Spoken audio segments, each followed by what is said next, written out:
Meeting of the Amherst Township Trustees called to order. Please stand for the pledge. I pledge allegiance to the flag of the United States of America and to the republic for which it stands, one nation, under God, indivisible, with liberty and justice for all. Abraham. Here. Lynch. Here. Euring. Yes. Kish, all present. I have the meeting minutes from July 13th, 2021, the regular meeting of the Amherst Township Trustees. Roll call, meeting was called to order at 7:08 p.m. by Lynch. Pledge to the flag. Roll call, Abraham, Lynch, Euring, and Kish, all present. Also in attendance are Cerrone, K. Smarsh, G. Lynch, L. Ashley, D. Wolf, T. Mitchell, E. Molnar, and D. Molnar. 7-2-21, a motion by Euring, seconded by Abraham, to approve the minutes of the June 22nd, 2021 regular meeting as read. All ayes. 7-3-21, a motion by Euring, seconded by Abraham, to approve the minutes of the July 2nd, 2021 special meeting as read. All ayes. 7-4-21, motion by Lynch, seconded by Abraham, to approve that the May 2021 credit card account transaction detail has been reviewed per policy and is accepted as presented, subject to investigation. All ayes. 7-5-21, a motion by Abraham, seconded by Euring, move to approve the bills and financial reports with reservations. All ayes. 7-16-21, a motion by Lynch, seconded by Abraham, to approve Amherst Township 2022 annual tax budget of the estimated revenue and expenditure appropriation per Ohio Revised Code Section 5705.28, adoption of tax budget as prescribed by the Budget Commission of Lorain County, Ohio. All ayes. Audience matters. T. Mitchell discussed the ditch near 9191 Levitt Road and the high levels of flooding issues in this area. He provided pictures and will also provide them digitally. At 7:30 p.m., Chairman Lynch recessed the regular meeting to open the bidding for Angle Ditch Restoration Phase 3. Correspondence. The American Rescue Plan dollars are going to be awarded to the townships. Our registration has been filed. Trustee Lynch encouraged Administrator Ashley, the other trustees, and staff to educate themselves with as much information as they can. Under reports for ambulance, there was none. Under zoning, no permits for the month so far. ZBA has a meeting scheduled for July 15th, 2021 at 7 p.m. for variance. Road, Park, and Cemetery, Road Superintendent Smarsh reported a burial on July 2nd. Other than that, mowing and trimming. Road's about to get into catch basin repairs. 3 in-house and 3 with the mini grant. Roadside mowing and trimming. Had an inspection on the 15th and we are all in compliance. 7-7-21, a motion by Lynch, seconded by Abraham. Authorization to enter into Ohio Public Works Commission project agreement and award bid for South Dewey Road TR 105 resurfacing project from Middle Ridge Road to Ackerman Road, Amherst South Corp line, resurface length 3,380 feet. Area equals 7,647 square yards, funded with OPWC Round 35 grant and AMP loan funds and township funds CI42Y, CI43Y, all ayes. Senior Services, Administrator Ashley noted the Green Ribbon Award should be announced on the 16th. We will be receiving a letter from the Lorain County Health District that we will need to sign off on for the grant dollars. Phase 2 permit, Trustee Lynch noted packets contain the mini grant MOU that needs signatures. He asked the trustees to sign before leaving this evening. Also, packets contain a letter informing the Township Trustees the final hearing date is set for October 19th, 2021 at 9:30, I believe that's a.m., or is it p.m.? Regarding the Batten House ditch lateral number 2. That's a.m. Okay, so that needs to be corrected. Under complaints, they are being handled by the designated individual. The next regularly scheduled meeting will be July 27th, 2021 at 7 p.m. at the Amherst Township Hall. 7-8-21, a motion by Abraham, seconded by Euring to adjourn at 8:14 p.m. All ayes. The only other thing, I think, motion 7-7-21. Make it consistent with the other ones. You got 2021. Those are 7-7-21.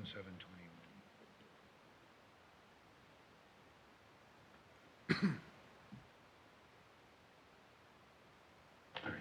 Thank Works you. for me.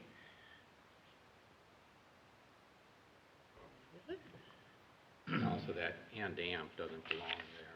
Where's it? And that's 7-7-21 motion, the resolution, the OPWC Round 35 Okay. grant, loan funds, and the township funds. And AMP. Oh, and AMP is not supposed to be there. Right. I wonder what that was. Thanks. So as corrected. Okay, are there any other changes to the July 13th meeting minutes? If none, can I have a motion to approve as corrected? So move. Second. Urick? Yes. Abraham? Yes. Lynch? Yes. Then also in packets, I think I mentioned last month that we got our credit card statement for June, or for May late, so it was in last month's, or earlier this month. Now we've gotten June's, which is in your packet, with very minimal on there, but I still need that approved.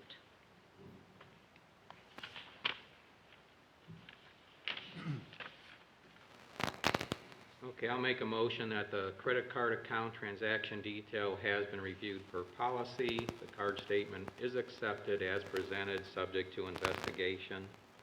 So, second. David, okay. Okay. Lynch? Yes. Urick? Yes. Abraham? Yes.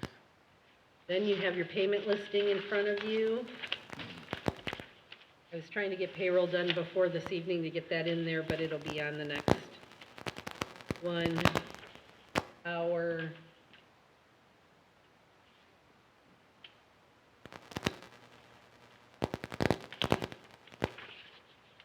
Year-to-date revenue is $793,181.50. And our expenditures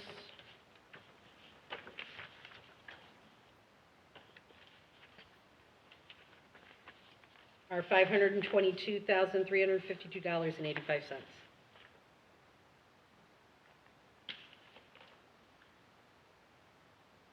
And Chris, none of the American Rescue Plan Act funds then have been received yet. No. Nor has the second half real estate, which I'm expecting next month. There's no need for them to hang on to it. They aren't earning much on their investments. Are there any questions on the bills or the financial statements?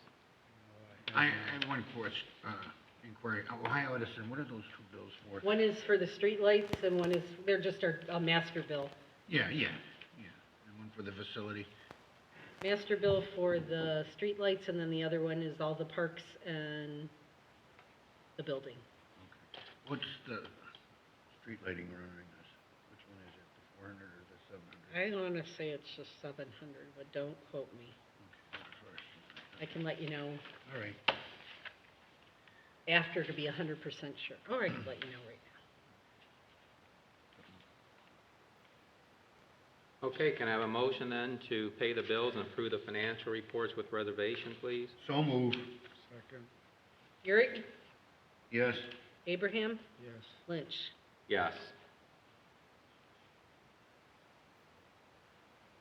Okay, before we move on the agenda, I do want to make an adjustment in the sequence, only because we do have Amherst Fire Chief Jim Wilhelm here and Fire Prevention Officer Chris Nyhart. And we do have, Georgianne, can you bring up the second quarter report also? But before we go over, you guys don't have a copy of this, and so hopefully you can see the numbers that are up there. But every quarter we receive the individual incident reports from Amherst Fire Department, and Chief Wilhelm provides a summary here in a pie chart so we can determine what we have both north of the turnpike and south of the turnpike in the township, which kind of splits us in half, and also the proportion that are EMS first responder type calls versus actual fire calls. And where this will become important as things change over time, so in the past, most of our activity has been in the northern portion of the township. We're aware that the development is now moving to the southern portion of the township, so we may see this evening out.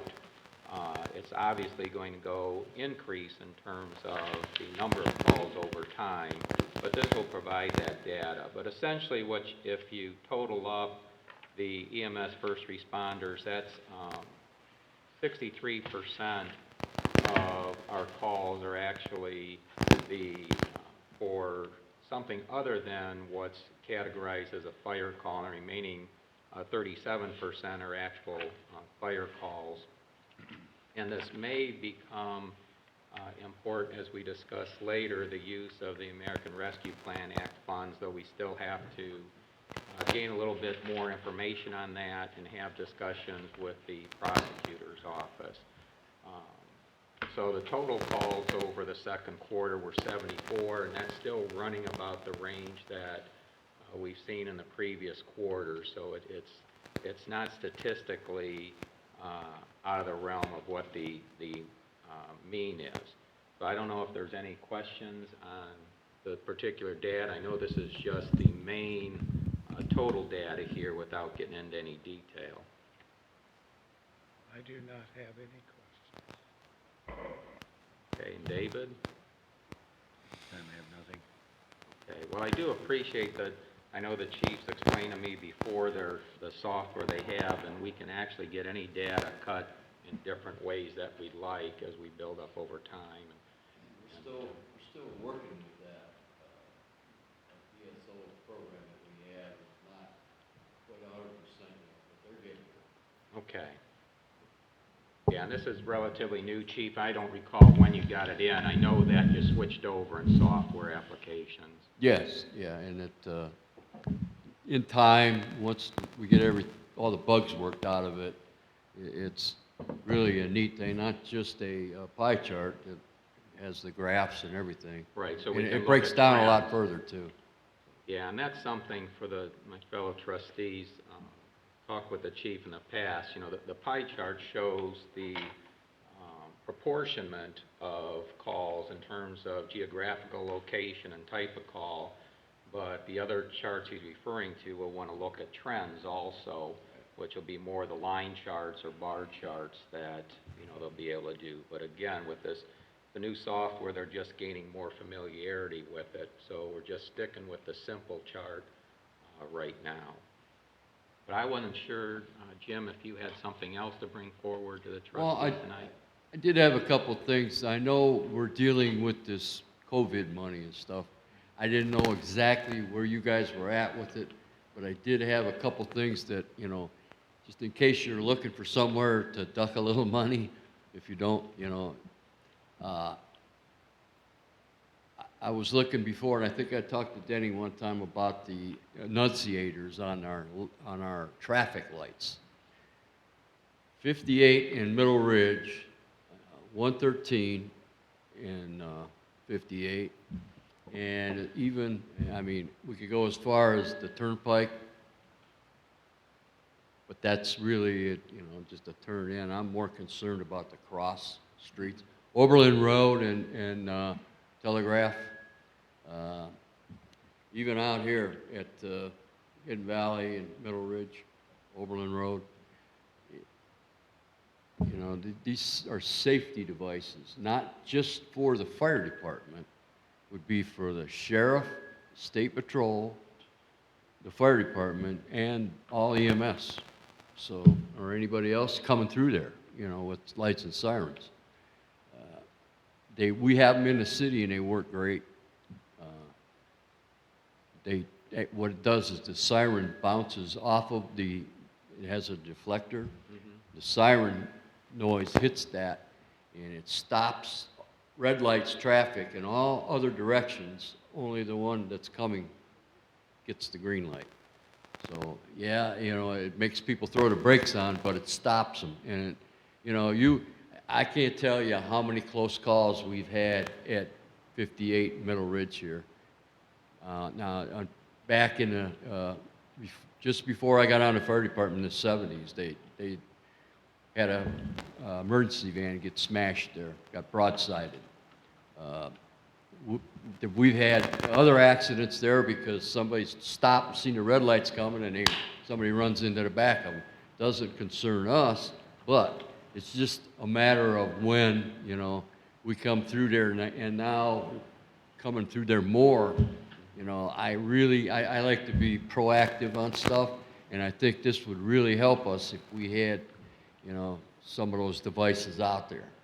Well, yeah, and I think it also helps in the response time, Chief, because you don't always hear the sirens or know from what direction they're coming Right. when you're driving. I can speak just as a guy driving along, it's like, sometimes you hear it too late. It's like, holy smokes, look at that going by. Or you Yes. kind of hear it, but it's like, where is it?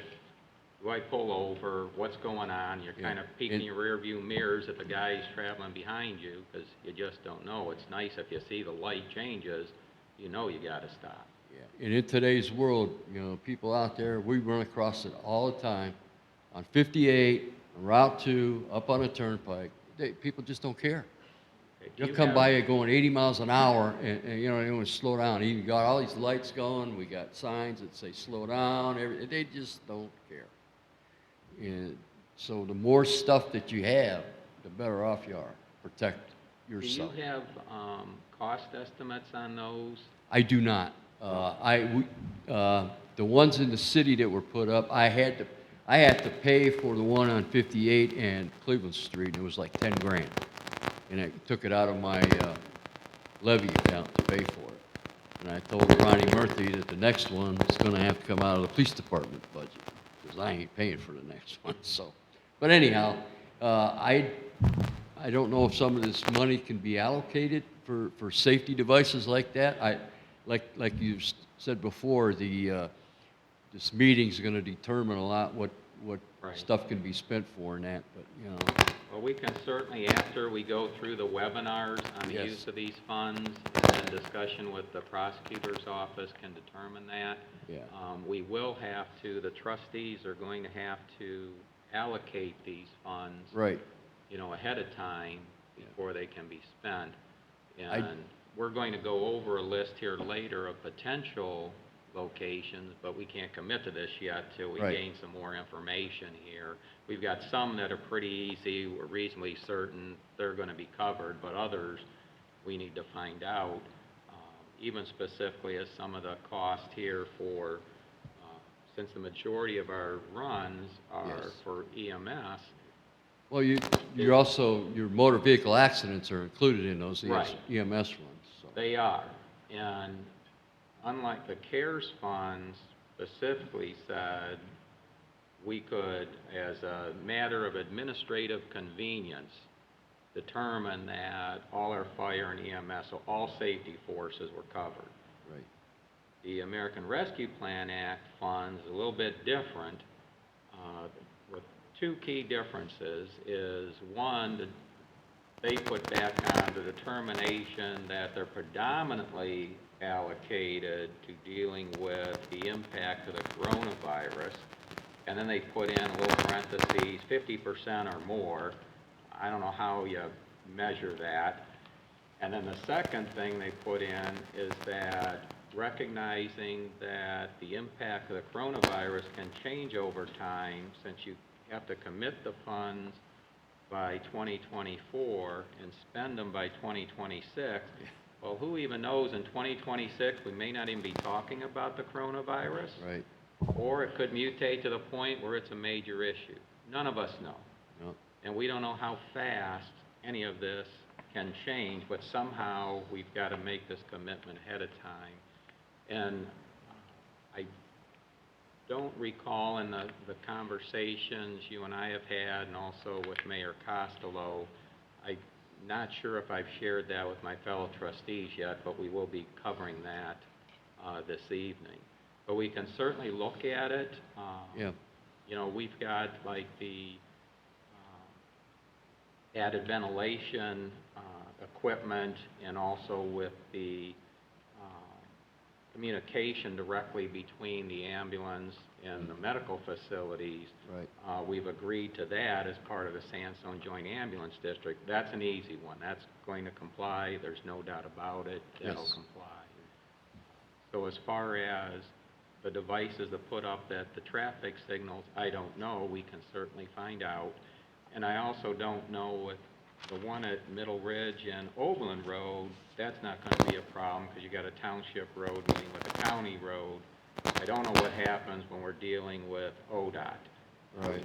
Well, I did put a call out to ODOT and requested information about if there was any grants or funding available for emergency preemptor, and I got nothing back from them. Well, there's also, we're going to be covering tonight, is there's a new grant that's available to townships only from ODOT.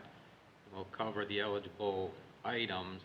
I don't know if these emergency beacons would qualify as an ancillary part of a road project. That would be a question for ODOT, and I don't know that the township would actually move the funds there. We might use it for a different resurfacing project, which we'll be discussing this evening, Jim. But this just came up.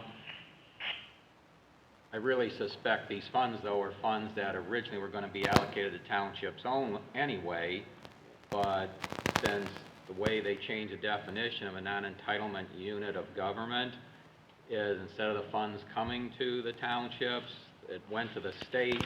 The Treasury had to make a redetermination of the Ohio townships. There are only a few states that affected if we were eligible, and they punted the ball back to the state legislature. Hey, we're sending all the money to the state on a per capita basis. You guys decide if you fund them. Well, then the funding we received was only like half of what the original per capita estimate was. And the fact that this came out, same thing, it's funded with federal stimulus funds and must be spent by 2024. You see everything's lining up. Yeah. I suspect what they did was took those funds that originally would have gone to townships directly and sent a portion to ODOT. Don't know that for a fact, but I didn't see anything in the actual act that put funds directly over to ODOT for that. I do know that in the city of Vermillion, they resurfaced and redid some of the Lake Road from their city limits all the way from one end, from the east to the west, and somehow they got preemptors on every light, and they didn't pay for them. So I don't know exactly. It somehow through ODOT they made. Well, and maybe that's what we can do is look at the ones we know ODOT's not involved in versus the ones they are. Right. To how to use that. The funds I'm talking about, which, I'm getting ahead of the agenda, but they are only on township roads. So thinking about that, I don't know how we tie it into the other intersections you mentioned. And I don't even know if the traffic light at Middle Ridge and Oberlin would count because the actual intersection is county. Oberlin Road and Hidden Valley, they're both township. I mean, it's just the way it gets split as far as the responsibility. But we can always ask. Yeah, yep. Okay. All Do right. you have anything else, Jim? No. Okay, thank you very much. And Chris, did you, because I just want to switch the agenda since you guys both came, I didn't want to hang you up for the whole meeting because you'll be here for a long time before we get to the section for fire on the agenda. Okay. We're still working through the township, into the businesses. The golf course, I believe, we expected the whole thing. The restaurant will open, the ice cream parlor is open, and I believe the golf course will be open next week. They have something going on this weekend, a band and a food truck for their grand opening on Friday or Saturday. So that's fully up and running by the end of the week. It should be up and running. It's all been inspected. Everything is. Guys do a very nice job. Okay. And we're working through some of the bigger, the orchards and everything in the township. So we're making our way through. It's slow, but it's getting there. I'll have to get down to the ice cream shop, then they opened it up over by the pavilion side, moved it from where it originally was. It went back. I believe it's going back to the pavilion. Okay. And they're going to open the kitchen just for French fries. That's what he tells me, hamburgers and hot dogs just for the golfers. They're not going to open the restaurant to be a gourmet restaurant as of right now. They're working toward that, but he hasn't found anybody that wants to dive into that yet. Yeah. Well, it's tough starting a new business. Yeah. Yeah. So he's pretty committed to that place. It looks really nice. And he's hoping to bring back some of the golfers that left, so. Yeah. Good, thank you. And if any of you guys haven't been there, you might want to go down there. It's, we go for the ice cream. We're not golfers. All right, thanks, Chris. Are there any questions for the fire prevention officer? No, I have no questions. Okay, well, thanks, guys. You can stay if you want, but I just wanted to give you the opportunity ahead Okay. of time so you aren't stuck here through all the detail. I don't really, Okay, Georgianne, if you can bring up the information on the American Rescue Plan Act expenditure planning. Is there any way you can make that larger?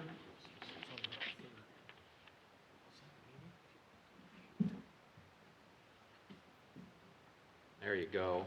Okay, and you guys also have this in your packet, but if you want to make any notes, if you go to your last page, what this last page does is give us the total that we expect to receive here in Amherst Township, which would be $602,632.84. And the way we're going to receive that is in what the Treasury calls two tranches, and the state's also, Office of Budget Management is sticking with that. So we'll receive one payment of $301,316.42, and the second payment the same.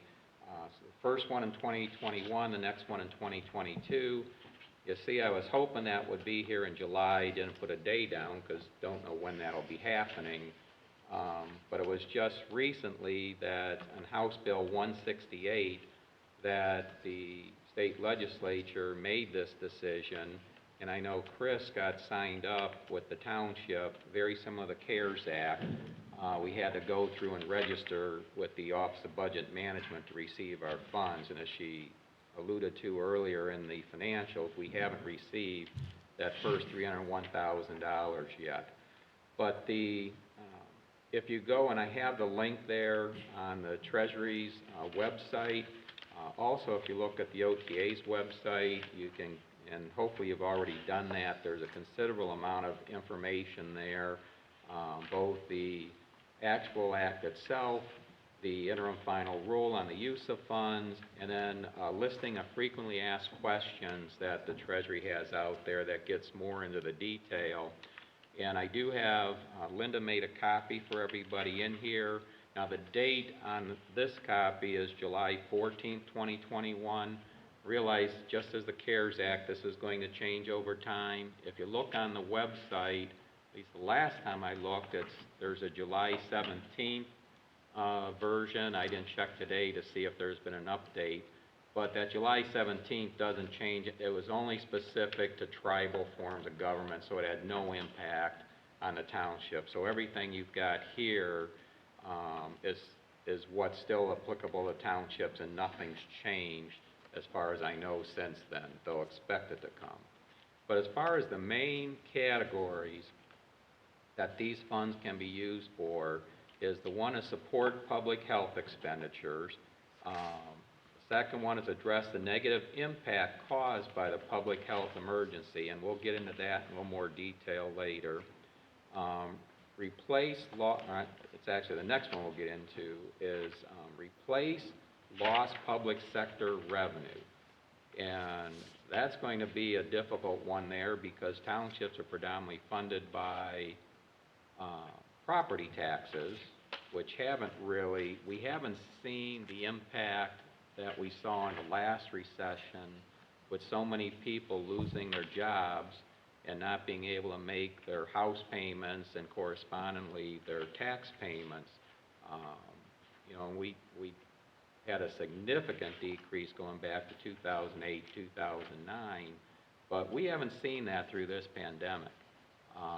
Some of that could be the flood of stimulus money that's been poured in. It could also be that the homeowners in the township may not have been as impacted by those that actually had to lose their jobs. They might have been able to work from home or still went into their jobs, but we haven't seen that reduction.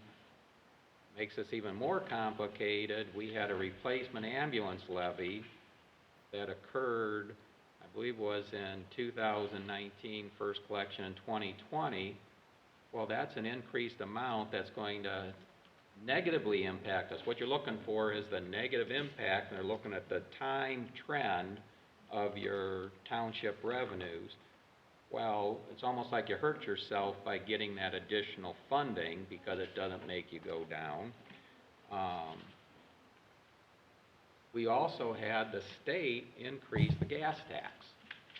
And that didn't start until the effective date was in July of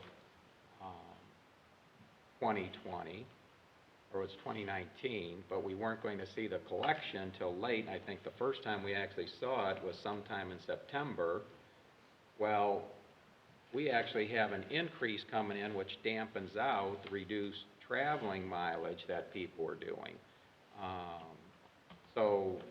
You don't see that huge decrease in the gas tax. So this is something, and you will see that we're having Linda getting focused on determining this, and there is a spreadsheet she can use that she's aware of, and the Treasury allows a 4.1% growth rate or the township's actual growth rate, whichever is higher, to use, and they give you a time horizon to compare the past versus the present. But with the changes we've had, both at the state level in the gas tax and the replacement levy, I don't suspect that's going to be a significant amount that will allow us to use these funds for any general purpose.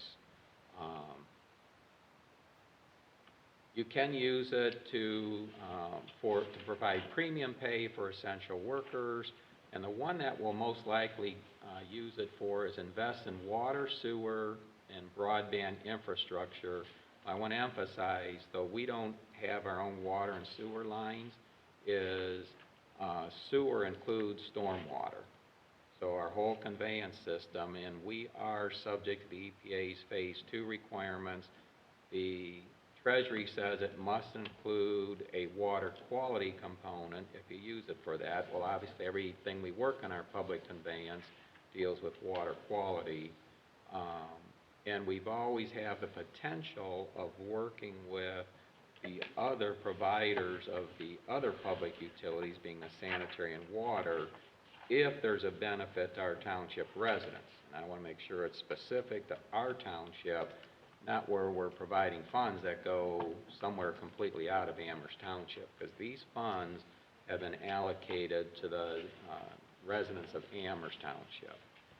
So those are the general eligibility categories.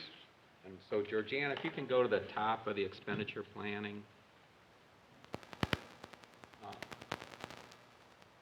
I've had conversations with Kevin and Linda, most of it through email, some of it by phone, as to planning for the use of these funds. Since we have to commit these funds prior to the end of 2024, an expenditure no later than 2026. None of these are set in stone. You just heard Chief Wilhelm bring up another ask here.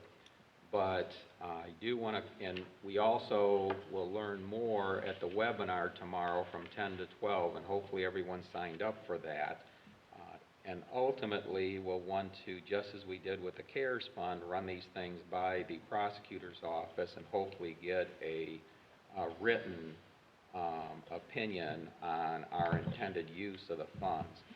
But just so you're aware of the way this is, and ignore the numbering in the left-hand column, and I thought I had corrected this before I sent it to Linda for print, but obviously I didn't, because I was adding in items as the thought came, because as you come across ideas that for our normal expenditures that may be applicable, I was more concerned with documenting it first before you forget, and intended to number it later. But the first one is the potential for a backhoe replacement. And this is something Kevin's already shared with me. There's a major repair he has to do in the hydraulics on the backhoe.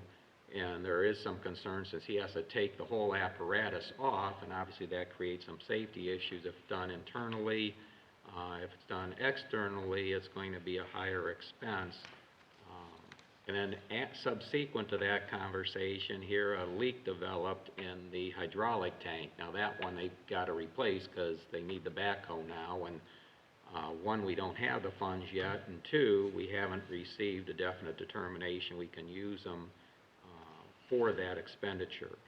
But if you just follow the way this chart is, and Linda will be maintaining this chart in the future and updating it as we go along, is we're trying to identify what is the item that we intend to use the American Rescue Plan funds for, and then trying to tie it back to the justification for that use.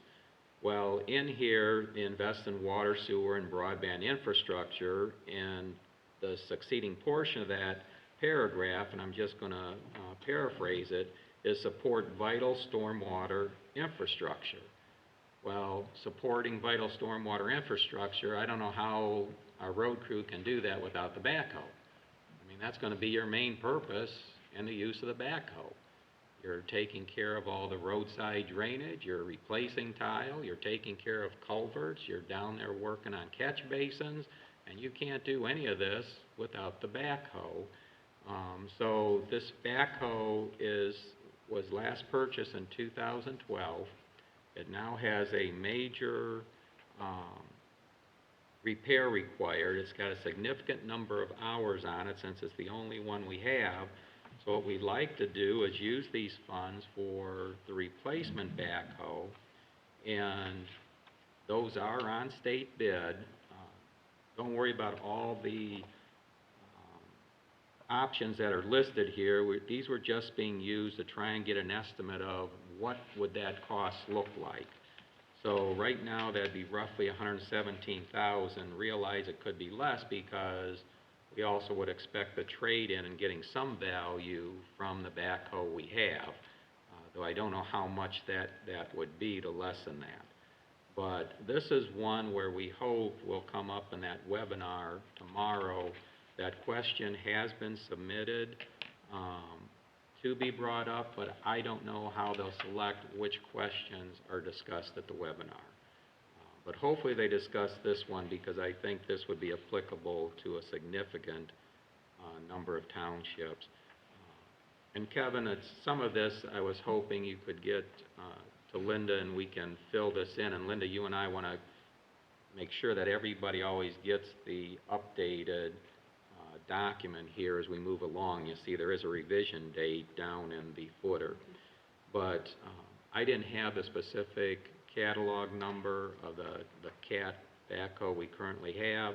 And also, I assume there's an hours meter on there or something, if we can put that down too, so we have that information. But Kevin and Linda are going to review through the details of the backhoe, but you know, they don't need to get heavily involved in this till we get a definite determination that that is an eligible expenditure. Okay, Georgianne, can you move down to item 2, the catch basins? Okay, the catch basins to me, and it references the specific frequently asked questions there, and you've got copies of that. We're going to bring them up, but I don't want to get into that detail. So when you're sitting down and looking at this, and then when we send this to the prosecutor, we're probably going to reference those to say these should be covered. Now realize the covering for these funds for the period beginning March 3rd of 2021. And Linda, you had asked this question, I believe, at the last meeting. So now we're going to have to go back in time to cover some of this because if it's done by an outside service, it's pretty easy. We've got a very specific invoice. But, you know, for instance, like, and I'm not sure if I put it as a separate item, but Kevin, you've reported on Dewey Road, you had a culvert washout. And I assume you guys did most of that work yourself. All that should be covered as far as I'm concerned, so we're going to have to construct the cost, and it may be you having to write down an attestation since, you know, your reporting on the timesheet may not specify what was done over there on that particular item. So you may have to just write down, hey, culvert washout repair, Dewey Road, you know, the approximate date, since it may have been over several dates too, or at least by the month, and, you know, based on the time and the material, it's this much. The investigation of that stormwater issue, what the residents thought was a stormwater issue on North Ridge, which turned out to be a public water issue. To me, all your investigation going through there and all the communication you've had with the county engineer's office and also with the, was that Amherst utility out there? Yes. That all that should be covered.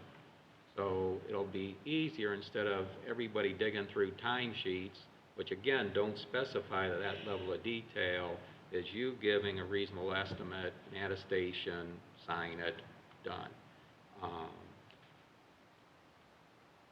Item 3, there's the question, and this is where the ditching and tiling is in. To me, that's obviously covered.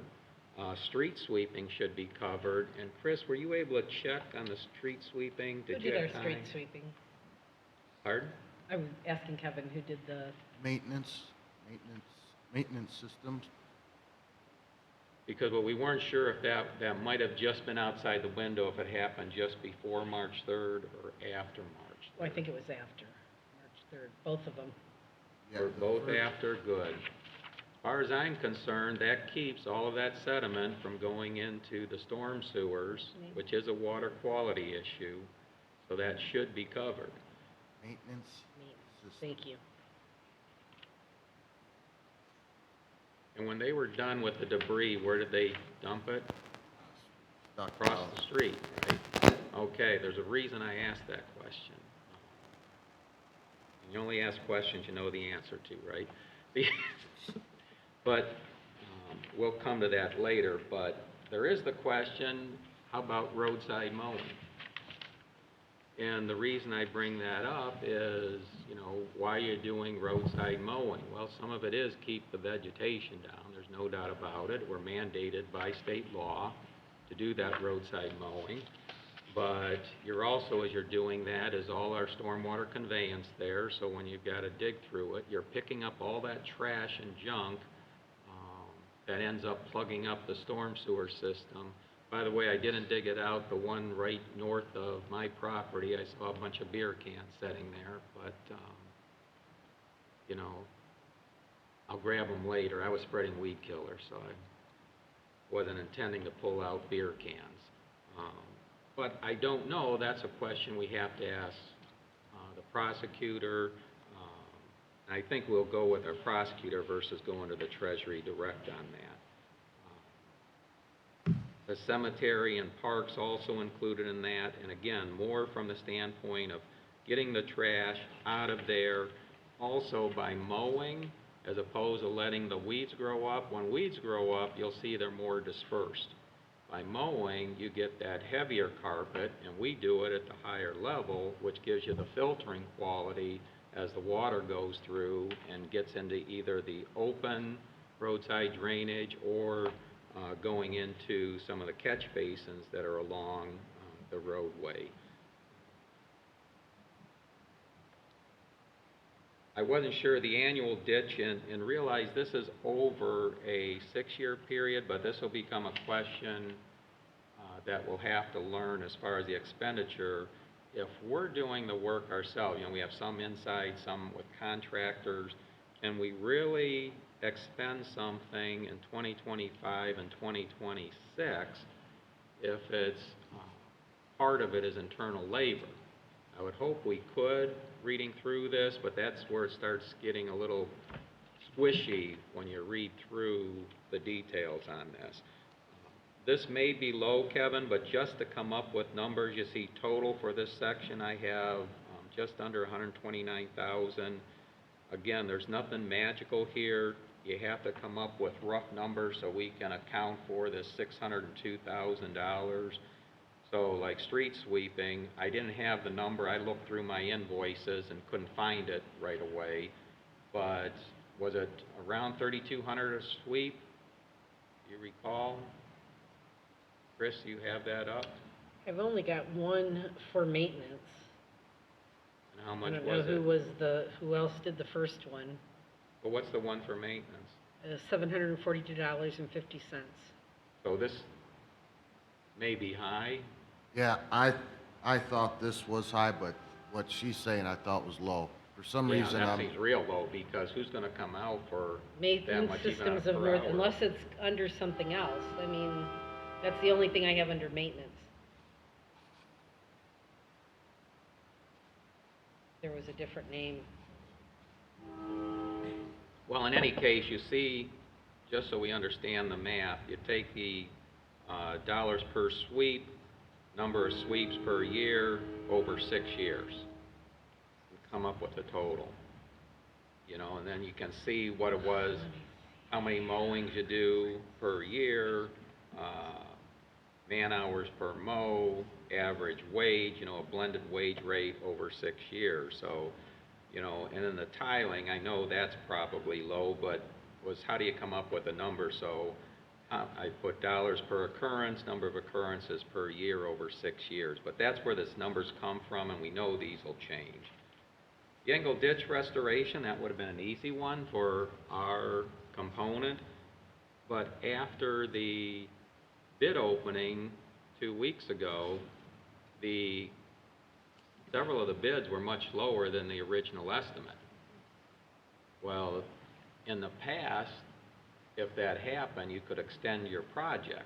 Well, this is the last piece of the Engle ditch, and what our plan was then to come down the Batten House ditch, but we haven't had that discussion with the property owners yet and obtained the necessary easements to do that.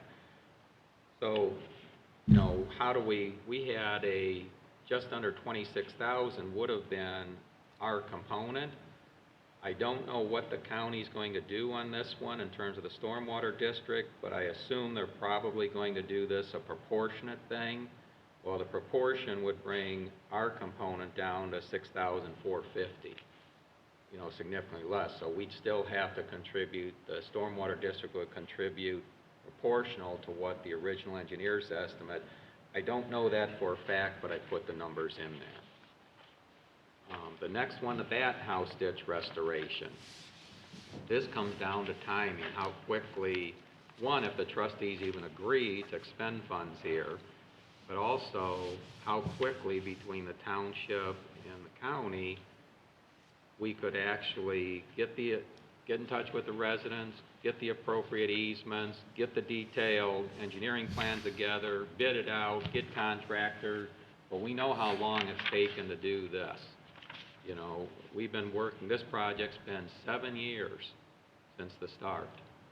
And, you know, we'd have to make sure, if this is where it's used, that those funds are expended at the right point in time. So that's going to require, if the trustees agree with this one, some conversation with the stormwater district also. The next one, this is where you heard some of the discussion with Fire Chief Wilhelm here, is can we use it for our first responder and EMS service? And that's where I alluded to the hours of use and how they're used. And I know in talking with Chief Wilhelm and Brandon DeMacchia on the fire department, is Brandon considered lieutenant or captain? You know his rank? He's captain. Captain, okay. Brandon shared with me how some communities take a squad and say that squad is dedicated for dealing with coronavirus.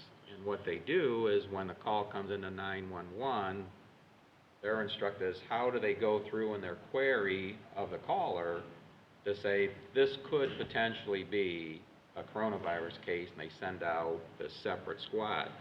Well, it'd be nice if we had the size of a department where you could have dedicated personnel, but there's no way with a volunteer fire department you can dedicate certain individuals, plus you never know who's going to respond on any given day or any specific incident.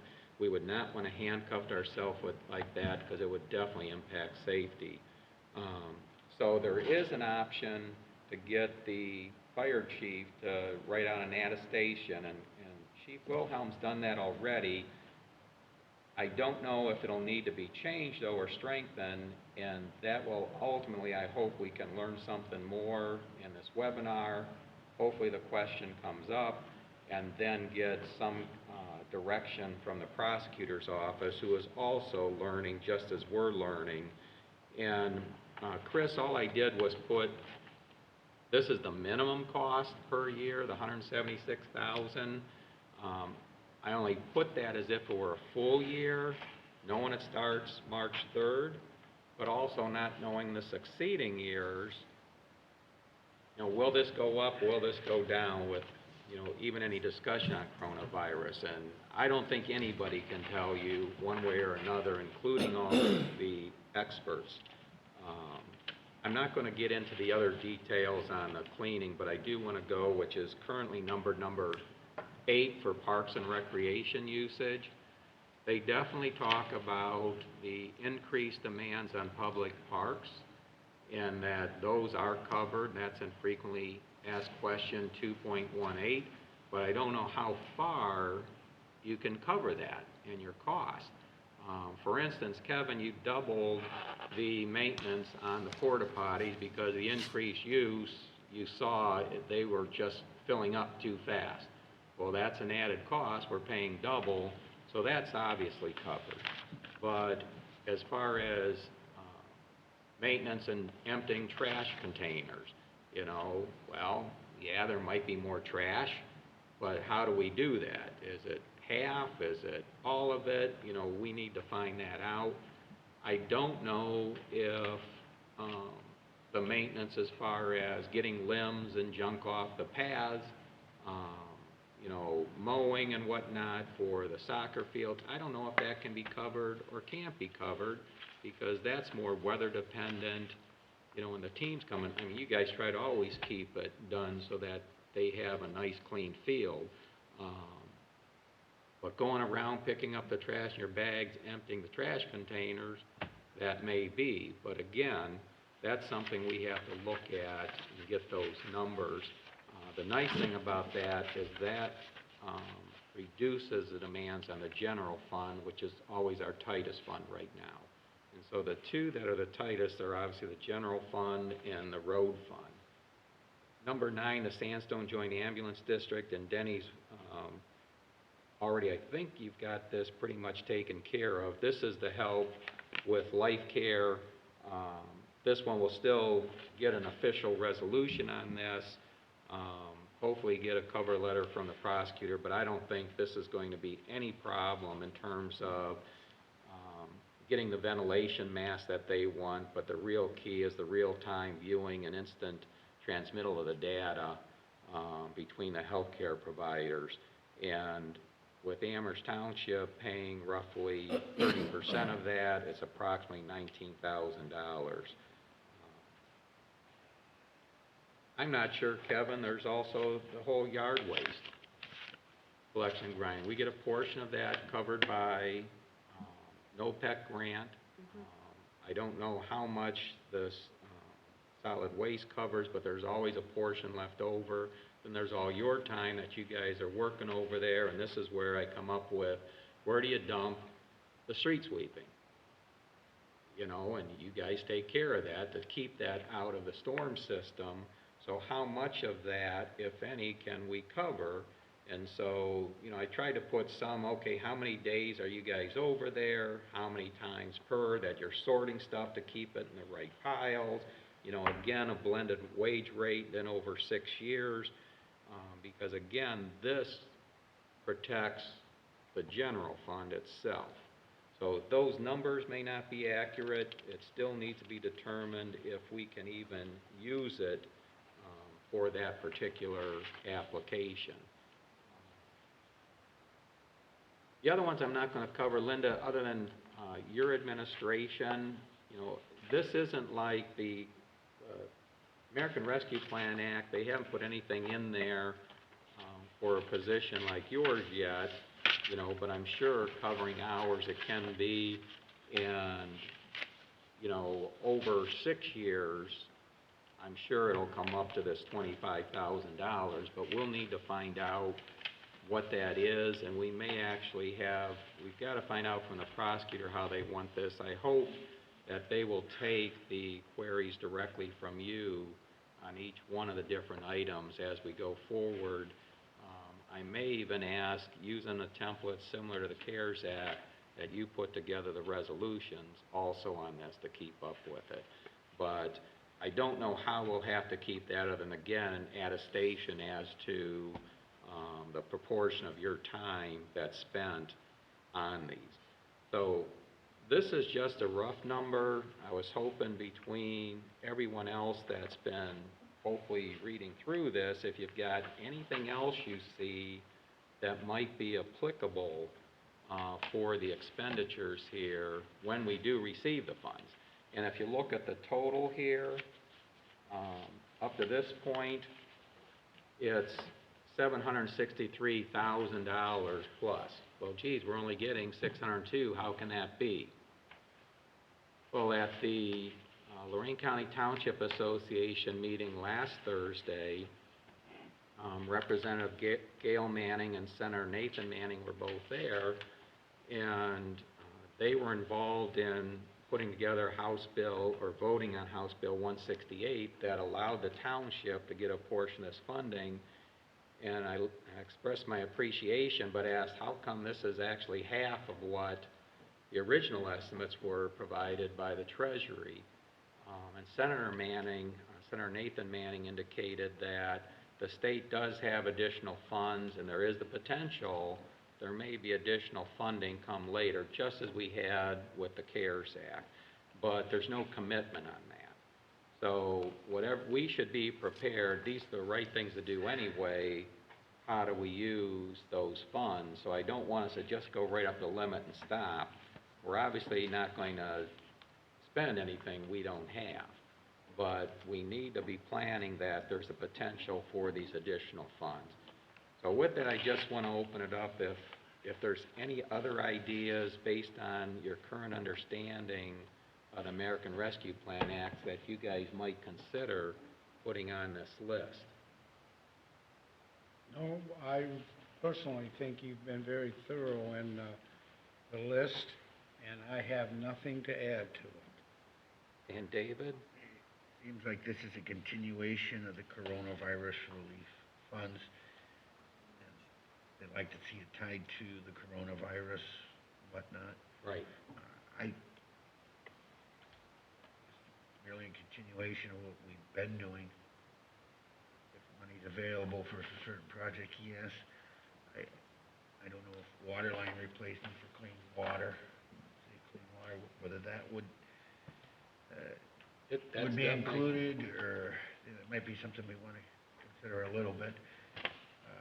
That is included. The question is, how do you get it where it's a direct benefit to our township residents? That's the question. You know, you don't want to turn it over to public utility that says, thank you very much, No, and they keep the rates down, and what did you get? What did your residents get out of it? So it's, how can we get the biggest return for our residents in the use of these funds? Okay. There's a lot of work right there, Neil. That's nice. Well, there'll be more, and the burden's going to be on Linda. But thanks, Kevin. But as it comes up, as you're thinking, you know, just communicate any thoughts to Linda so we can keep this running list. Then we'll take each one of these items as we did with the CARES Act, and we'll have a separate resolution for each one. And when we get to the point, Linda, of requesting a written opinion from the prosecutor, the same thing, we'll want to do it one at a time. If we put it on a big list, it may get discombobulated in who's actually researching it or seeking it out. Whereas if we do it one at a time, we get a clear, they got one, they get it done, we can get the resolution together and put the prosecutor's response right with it, so that come 2027, 2028, whenever the audit is done, that it's, well, then it's all tied right there. All you got to do is call up that resolution. You'll have this expenditure planning, which gives a general. If the resolution number is put on there, you call it up, and everything's right there as to how did we justify the use of these funds. for that particular expenditure. Okay? All right, Georgiana, if you can bring up now the one for the ODOT Township Stimulus Program.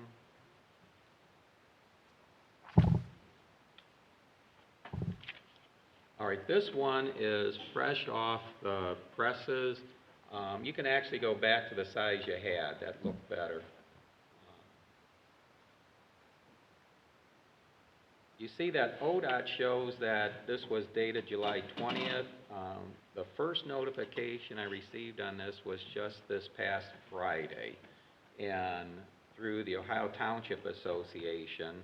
And I'm sure this happened real quick because I keep up with all the communication with the OTA, and I'd never heard any inkling of this being a potential. But this particular stimulus program is only for townships. That's why I suspect the funds were funds that normally would have been dispersed to the townships on a per capita basis anyway, which is probably why it's an ODOT program just for townships. There's $8 million allocated for the 1,308 townships in Ohio. Well, if you do the math, that's roughly $6,100 per township. Not a whole lot of money, but definitely better than zero. But this here is, it will fund up to $250,000 per project, cover 100% of eligible costs, so no match is required. But the money must be spent by December 31st, 2024. The same, and these are federal stimulus money from the American Rescue Plan Act, so that's that same deadline. And I think that it'd be prudent on our standpoint not to be considering spending in 2026, but to get it done by 2024. But it's the key three criteria is the project must be within the township limits. It requires no or minimal environmental work or right-of-way work. And it can be sidewalks, roadways, or culverts that are less than 10 feet. And that 10 feet, I assume that's 10 feet in diameter, but you know, it just says 10 feet. And I'm sure with this getting rushed out, you know, they didn't have a whole lot of time, and this will probably evolve over time also. But they did indicate the person to deal with is Nicole Lawhorn if we had any specific questions. This is off the ODOT website where I received this information. But I've been in contact with Bob Kleiber on this, and you also have in your packet an email correspondence that's titled Oberlin Road and Proposed Sandstone Development's Blind Road Responsibility and Assignment. Unfortunately, the rest of that title is cut off. But Georgianne, can you go to page 3 of 10 for the ODOT sheet where it says application process?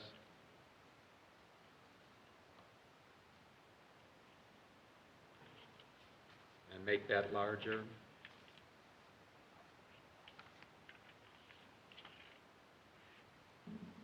Okay, the applications process, it won't even open until August 1st, but that's coming up real fast.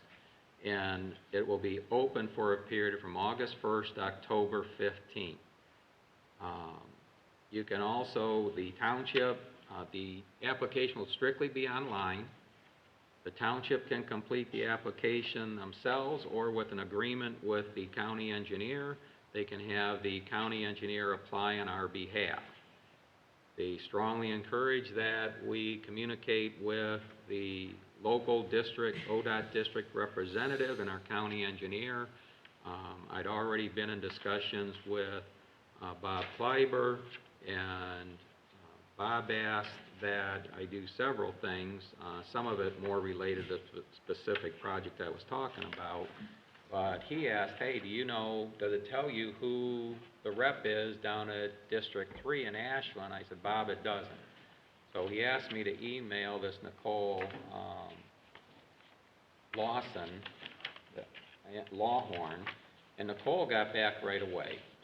And I didn't print out that communication, but it is, since this has all been happening pretty quick, since we just learned about this last Friday, and most of this was put together on the weekend, and then conversations yesterday and today with Bob Kleiber. But it is, let me get his name here. I want to say it's Jeff. It is Jeff Rogers is our local representative for this. And Jeff was asked, what specific questions you have. He was very responsive. I haven't gotten an answer to the specific questions yet.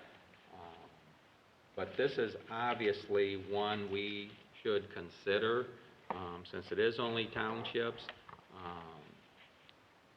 You can see it gives you the first 6 items that are shown up here that you definitely have to have prepared before you even begin the online process. And I still don't know if that's going to be us or the county engineer. I know Bob was concerned that the county engineer is going to be bombarded by the 18 townships in Lorraine County on this.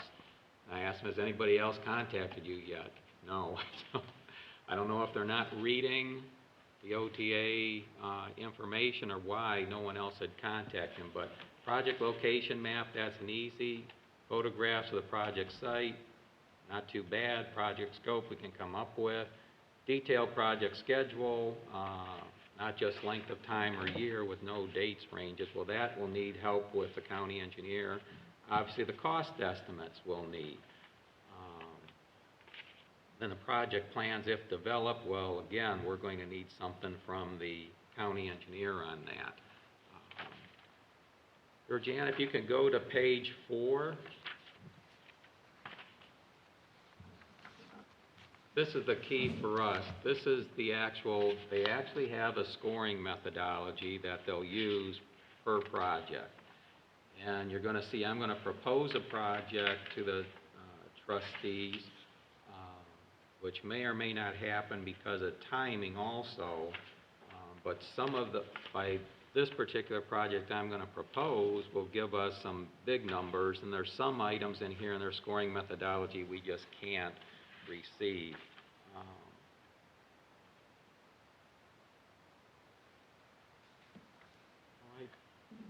I did send this out to you guys. Okay, you would have received an email correspondence on this.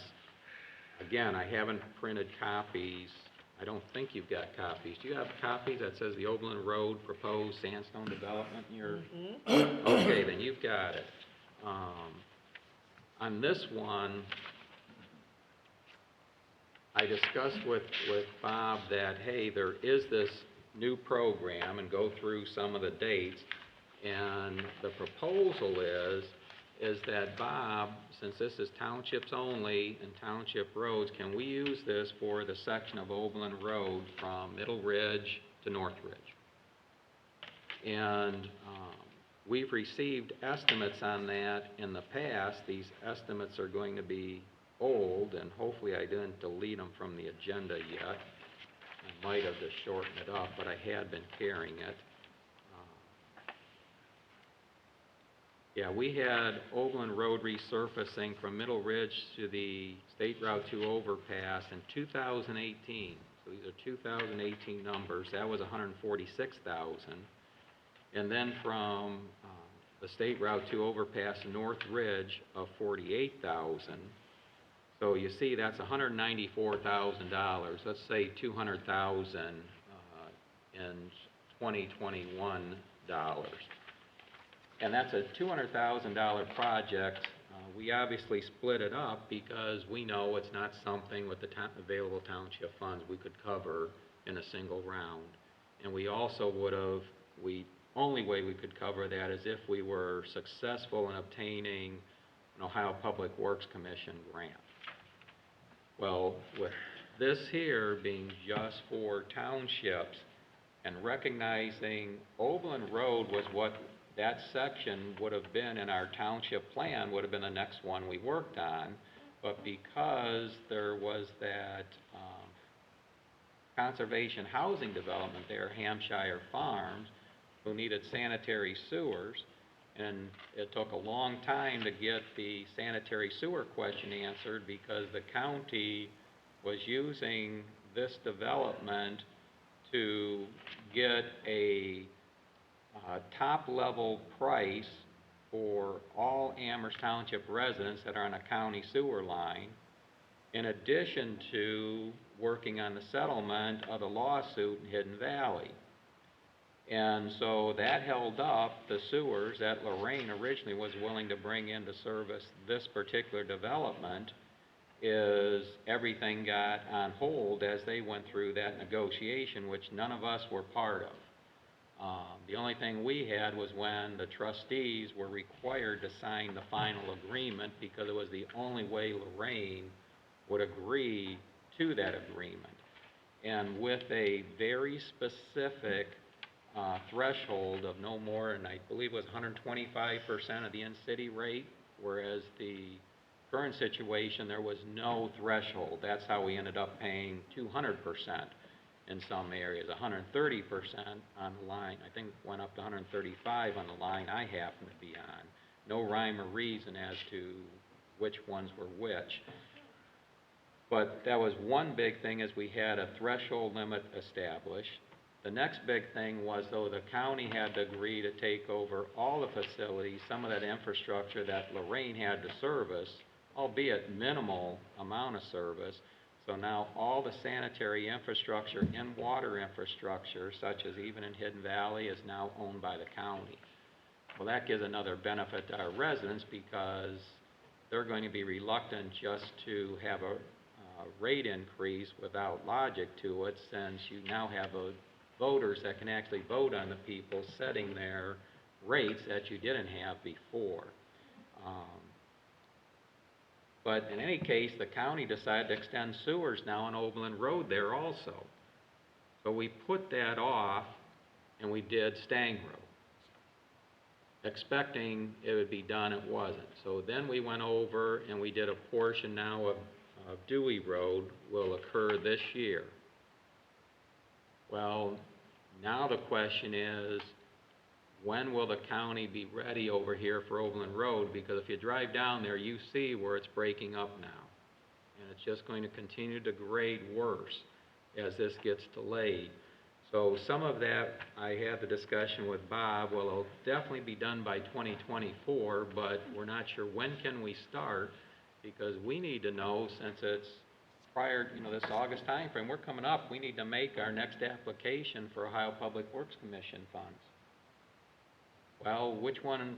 Originally we were thinking it's probably going to be the north side of Dewey, since we just did the south side, and also looking at the timing here, I don't know if this will expedite things or not. There's also, we have to keep in mind, there's tax incremental financing agreement between the county, the developer, and Lorraine for the installation of those sewers.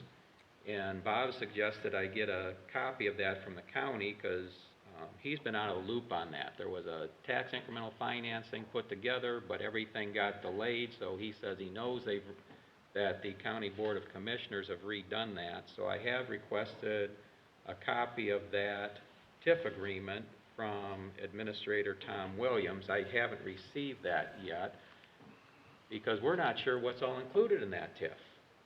We need to know if the trustees agree that's the project, resurfacing Overland Road, we will use this ODOT Township Stimulus Funds for. Because is that TIF strictly for the sanitary infrastructure, or does it include some of the road repair and resurfacing after it's been damaged from being torn up, install sanitary sewers and laterals? Bob wasn't sure, because he said he hadn't been involved in the detail of that discussion. So we need to see that, but what I was suggesting to Bob is that if the trustees agree to use the funds for Overland Road and it meets the timing, the expenditures done by 2024, is can this reduce the time period that TIF dollars are required, help us a little bit, any political entity, but the real beneficiary would be the schools. Because the county would still have to pay off the bonds that they have, but the funding's already there if they've included part of the roads. We obviously could use a portion for sewers. I don't know that we'll agree to that yet, but you don't have to take the money from the schools now. So that's some of the logic in using this. But out of that came another question Bob then asked, and I said, Bob, I can tell you my opinion, but I really need to talk to our road superintendent and the board of trustees. He sees this as a viable project and thinks it can be done in that time, but he asked, hey, can they open cut Oberlin Road to put in those laterals? Because it's obviously a lot less costly than boring. And if we're resurfacing it anyway, what's the township's feelings on that?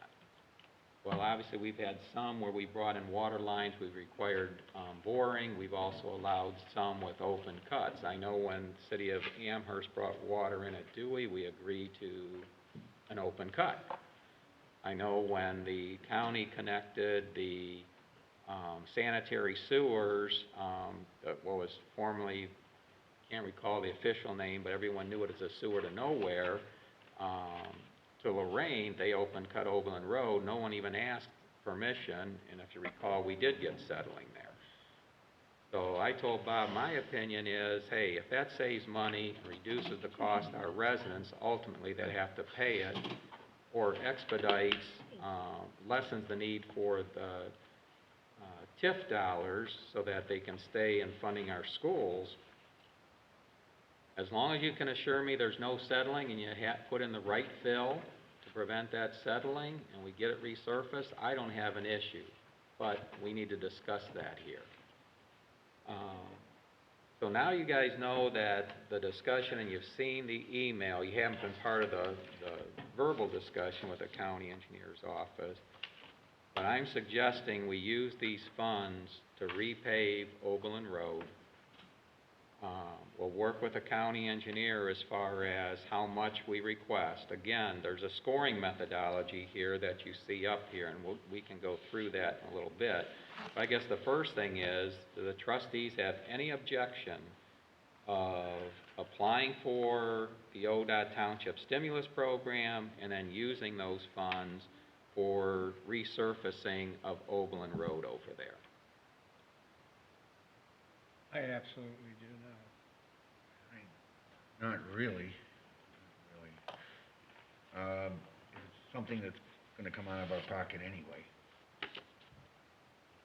A good portion of it, but There might be some TIF dollars involved, but the bottom line is, it's money we'd have to come up with as a match anyway on Oberlin Road. I don't mind that. yeah. I don't mind that. I'm mixed emotions on replacing the TIF, because with the TIF money. It won't replace the TIF. No. It'll reduce the need for it. Reduce the need for it, but it's a funding mechanism. If it provides funding for a project, okay, fine, so you funded that project. But there's other projects that we can't find other funding for, so if we could use money for those projects, that's right. Use that money for those projects, or put emphasis on those projects. And, part of the road resurfacing there, Neil, like you said, is gonna be done anyway, TIF or no TIF, and we're gonna be responsible for it. So, put it toward that, that'll reduce our cost. We save there, we can put other places too. Okay. Well, just so you're aware, we'll be working then with the county engineer if there's no objection, and ultimately we'll end up with a resolution for it, but we've got a lot of work to do prior to that. And the first thing's going to be asking for detailed estimates and if they need plans so that we can get the scoring here. I did send a series of questions to Jeff, and I've already forgotten his name, Farmer, I believe it was, as far as the use of these funds. I thought I brought a copy with me, but I guess I didn't. Get that in a minute, though.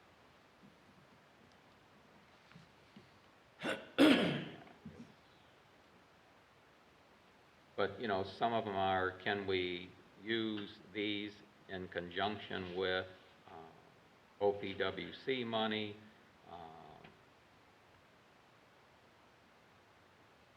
Is this totally funded, or will they partially fund something? Let's say they rank all these, you know, you're gonna have 1,308 townships can apply for this. Now they go through and they do the scoring of all these projects and whatnot. Well, once they finish everything up, if you ask for, let's say this is a $200,000 project, and you ask for $200,000, is it a either get funded or don't get funded, or you say, well, we can't fund 200,000, but we can provide 150,000, you come up with the other 50. You know, it's, and, because that's not explained in any of the detail that's here. We can apply for multiple projects, it says that, multiple areas, but then they still have to meet this scoring methodology. Well, if we put in a project, let's say the chip and seal, and I know they finished that bid, did they ever give us the estimates on that for the chip and seal program? You got those already? Is that scheduled to be done? Done today. Oh, well, it's already done, so it's not going to be part of this, but chip and seal, road projects, guardrail projects, road signage, you know, striping, that's all included. Do we put in more than one? But then if you put more than one, you stand the risk. The lesser one gets funded, and you lost the one that would really give you the most benefit for your community. And then just had some specific questions for Jeff, you know, like, okay, it says on here, the very first one category in the scoring economic health, they're comparing what Lorraine County's unemployment rate is to the state average. Well, as of today, Ohio is 5.2%, Lorraine County is 6.4%. You look at the numbers here, that would give us 6, and then they give a weighting factor of 2, that's 12 points. Well, if you have until October in the application, who knows what those numbers are going to be? So when is this rating done? Is it done on the date you file the application? Is it done when the application window is closed? You know, I don't know. How soon? One of the questions, how soon do we find out when you're awarded funds? As applications come in, are they being scored right away and notifying you, or are they going to wait until the closing period and they've got, you know, over 1,000 applications in and go through it? You know, I don't know. The annual average daily traffic count, they wanted you to use the transportation information mapping system that ODOT has. I already checked that. It's we've got, I think, Oak Knoll or Moss Canyon might have a number on, but believe it or not, Overland Road, they don't have an estimate for. So we get North Ridge and we get Middle Ridge at those two intersections, but we don't have Overland Road. Bob Kleiber did respond to that already, and the county's going to put some traffic counters out there to give us some numbers here. You know, it's just going to be for this season, so, you know, we won't know about the accuracy, but as we all know, that's a well-traveled road. He believes that, you know, it's 251 or greater gets you in the max points of 10. We know we're going to exceed that. That's not going to be an issue. Qualified opportunity zones. I don't know if there's any township in the state of Ohio that's a qualified opportunity zone. That came up in the Tax Cut and Jobs Act of 2017, I believe. That was that federal change in the reduction in taxes that's effective through 2025 for personal taxes. Well, all the urbanized cores were arguing for these so they could get investors to reinvest for jobs for targeted areas, but we don't have one in our township. So do we get 0? But both Elyria and Lorraine do. And this is a connector between the two, and they both border our township. Is that even a consideration?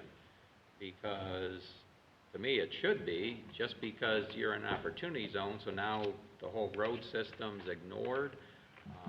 But again, I don't know of any townships would have an opportunity zone, other than maybe the larger ones with 50,000 residents, possibly. But if there's no objection, we'll just continue to proceed on, and I don't know, Kevin, how you want to do this between you and Linda, and I don't want to get in the way so that we're communicating. The first thing is getting estimates now, as far as, you know, obviously Sean could, from the county engineer's office, could give us an estimate for resurfacing, restriping, reberming, but I don't know how much he'll know in coordination with the county sanitary project going in, you know, because the two have to be coordinated, and also decide what cost gets allocated where. Okay. Well, definitely have to see, there's gonna have to be the first step with the sanitary. So that's gonna be a big determination right there. If they're holding off for some reason, way, shape, or form, either for funding or whatever they might have planned, that's obviously gonna put this back even further. Yeah. Well, and it's all in concert with the Hampshire Farms development, which, you know, in terms of installing that sewer, but I know Bob thinks we can get this done before that, but that's going to be the issue. And when we receive the TIF agreement, we'll find out exactly what's covered in that TIF, if it even specifies it enough. Well, Bob would know about the sanitary sewer. He would. You know, so he obviously feels good enough to take that and work out that that sewer job's gonna happen here good before too long, that there'd be enough time to get that all paved.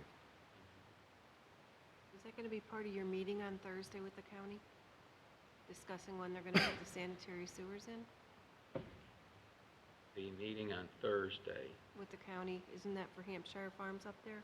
that's the one, that's for the pre-construction meeting that Kevin's now said he was going, because I had asked you, you know, which Would- way you want to do that. Would the sewers be discussed in that meeting? Or- Should be. Should be, so we might have a better idea. But we've got to decide how quickly we get moving on this, and this is where, Linda, too, I want you coordinating this, since this is still the stimulus funds, it's just that it's under the control of ODOT.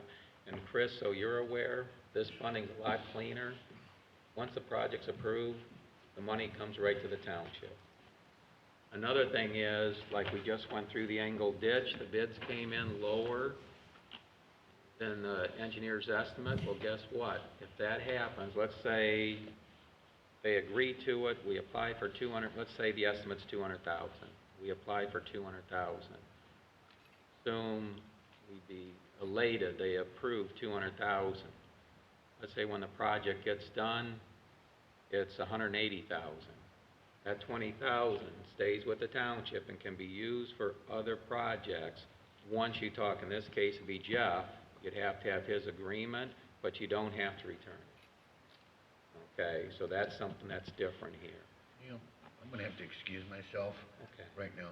I just wanna let you know, take off tonight early, Okay. so, Okay. start your here. Are you gonna be part of that webinar tomorrow too?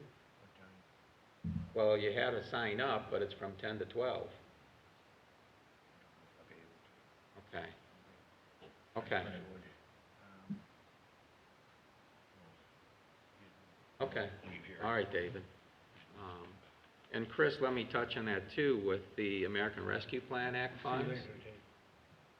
Another key difference from this versus the CARES Act. Remember the CARES Act, if you put it in Star, Ohio, as you were using it, well, you had to keep track of the interest, had to go back to it. Guess what? This one, you don't have to worry about that. So as soon as you receive that money, you know, obviously we can't put it in anything where it's tied up, but you can invest it in Star, Ohio. It's not, obviously we're not going to earn a huge amount, but every dollar helps.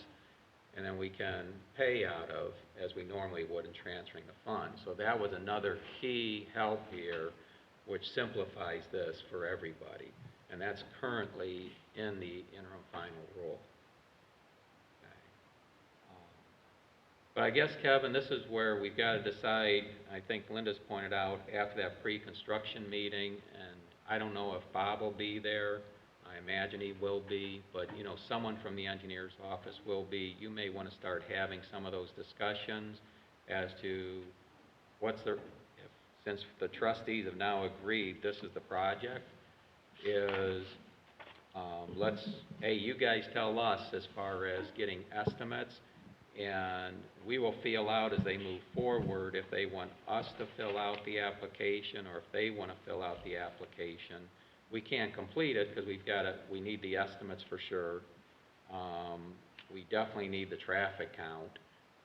Though Bob indicated, it was just a voicemail I received back from him that they'll get counters out there. He didn't say when those counters would be there. But we've got to pull all this together and put together a good narrative that will increase the probability of being successful in obtaining funds for this project. You know, at the same time, if they only give us partial, if they say it's $50,000, we won't be able to do it. You know, because we wouldn't be able to cover the other $150,000, so that would just kill it. So this is something we'll have to learn as we go along. Well, we put in several, and if you award it here, well, we can't do that. Can we use it here? Or do we have to turn it back? Okay. So I don't know if there's any other questions on this. With this thing just coming out Friday, it required a lot of investigation and quick communication with people. And that's why it was all put together on the weekend, so when they walked in the office Monday morning, it'd be there waiting for them.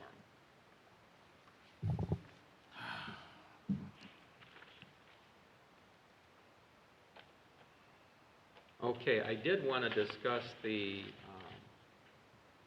one other thing in this communication I had with Bob, just so that, and now we've lost David, but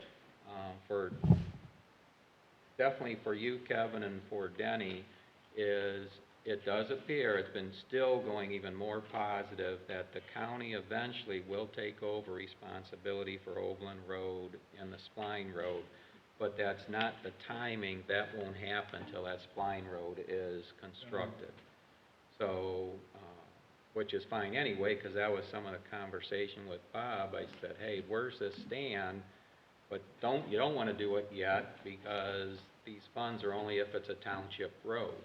We could certainly put them somewhere else if they did it, but then the county wouldn't have access for that. And we know that road needs to be repaired. So we get it done. They'll get a relatively clean road, because I believe it would have been 2016 or 2017 that we had those Ohio Turnpike mitigation funds that did the portion from 113 to Middle Ridge, or actually the Turnpike overpass. Now, when you say they're gonna take over Overland Road, is that just Overland Road from 113 to Middle Ridge, or from Middle Ridge? Expect the whole thing. The whole thing? Yeah, so that's what I'm saying, though, since we did the Ohio Turnpike mitigation funds would have been in 2016 or 2017. So figure, I know in talking with Tom Oster, they expected at least a year before they even get through the Army Corps of Engineers and EPA. So that brings you out, 2022, and you know how things go. It might not be until 2024, 2025. Before they start. Yeah, and if it's on the completion of the Spline Road, which is over a mile long, it may be some time out. My point is, now you come to a road that was resurfaced in, say, 2016. If you're out in 2028, you're now getting to the useful life of that road, whereas, before, and one of the sell points was, hey, we're giving you a clean resurfaced road. Well, guess what? Now we'll be at the point where it's in need of resurfacing. And obviously the county's concerned, because every township would like to give up their roads, which, they can't do. They don't have the funding for either. And we certainly aren't suggesting that, because we'll get several miles of roadway here. We're just talking the main one. And our logic is, because it's going to interconnect Overland Road, which we were hoping to be a county road, and State Route 58, in the county to fund that because there can't be any development until that spline road's put in, and the county wants that development. They, both the residential and the commercial, so that's where they put a TIF on. And the argument we had was, wait a minute, you're taking all of the added funding that the township was expecting to go towards, not all, but a good portion to go to this roadway. And granted, a lot of it would be on the schools, but we're going to have the added cost. We just talked about the fire and EMS. That would be added cost of the township without the added tax revenue. And they see that. So that's the trade-off. And we also never understood, why is the only section of Overland Road that's not county road, other than a very short piece in Overland, all the rest of Overland Road is county road? And how did that ever come to be that Amherst Township takes care of Overland Road? So it just, we're not really sure, and nobody knows that, has a clear idea of the history. I know Bob said, hey, maybe Charlie Warrior might, but I think that might have even predated Charlie. No, that predated Charlie. So, but that's, right now it sounds positive that County Engineer Ken Carney is supportive, but timing, it won't happen until that spline road is in. Which, Kevin, you see the proposal is, we're not saying you take care of everything. And there's logic in that too, because obviously you guys are already here, and depending upon what the county's routes are and any storm event, you guys may be able to plow and salt before the county gets here, and we want that for the safety purpose, for the traveling public coming through. Many of them are residents, but then there's also the financial end, because we still would pay for fire and EMS if there are motor vehicle incidences there or injury to people and property. So, it'd be a helpful thing. And also, if there's plugged sewers, you want to take care of that. Dead animals, you want to get them out of the way. All the routine. Fallen trees and limbs and whatnot. And you're going to be here first and closest. So instead of waiting on the county and calling them to come and take care of it, get it done. Right. So, but we do need, by statute, we need formal agreements with the county engineer in doing that. And that'll all happen sometime in the future. At least I'm very hopeful based on a conversation with Bob.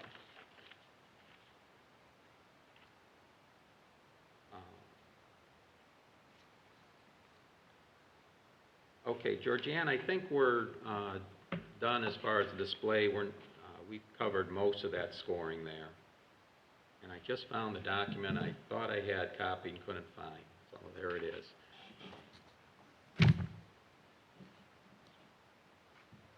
Jeff Rogers. Roger. I got Farm. I must have known a Jeff Farmer.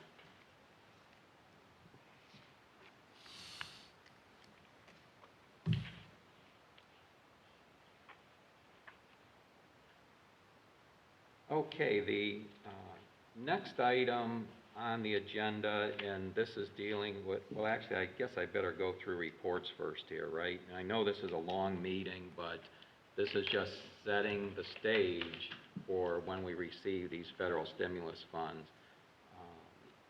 I As did far- have a correspondence. Oh, okay.